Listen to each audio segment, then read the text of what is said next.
ഇടതുമുന്നണി പ്രവേശനത്തിനായി ആർ ബാലകൃഷ്ണപിള്ള ശ്രമം ആരംഭിച്ചിരിക്കുകയാണ്. പിള്ളയ്ക്കെതിരായി വി.എസ്. അച്യുതാനന്ദൻ വീണ്ടും രംഗത്തെത്തിയിരിക്കുന്നത്. വാളകം സ്കൂളിലെ അധ്യാപകൻ കൃഷ്ണകുമാറിനെയും ഭാര്യയെയും സ്കൂൾ മാനേജർ കൂടിയായ ബാലകൃഷ്ണപിള്ള അകാരണമായി ദ്രോഹിക്കുകയാണെന്നും ഇക്കാര്യത്തിൽ അടിയന്തര പരിഹാരം കാണണമെന്നും ആവശ്യപ്പെട്ട് വി.എസ്. ഇന്ന് മുഖ്യമന്ത്രിക്ക് കത്തയച്ചു. കേരള കോൺഗ്രസ് നേതാവെന്ന നിലയിലും മുൻ മന്ത്രി എന്ന നിലയിലുമുള്ള സ്വാധീനം ഉപയോഗിച്ച് അധ്യാപകനെയും കുടുംബത്തെയും നശിപ്പിക്കാനാണ് പിള്ള ശ്രമിക്കുന്നതെന്നും വി.എസ്. കുറ്റപ്പെടുത്തുന്നു.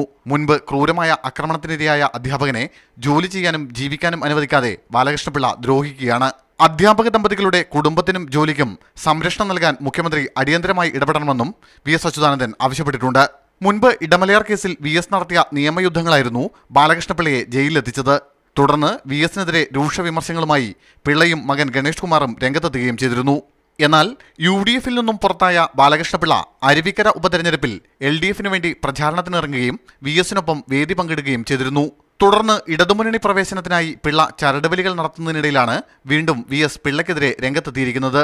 ബാലകൃഷ്ണപിള്ളയുടെ എൽ.ഡി.എഫിലേക്കുള്ള വരവ് തടയുക എന്ന രാഷ്ട്രീയ ലക്ഷ്യവും വി.എസിന്റെ ഈ പുതിയ നീക്കത്തിന് പിന്നിലുണ്ടെന്നാണ് സൂചന. സുനിൽ ഐസക്, മീഡിയ 1, തിരുവനന്തപുരം.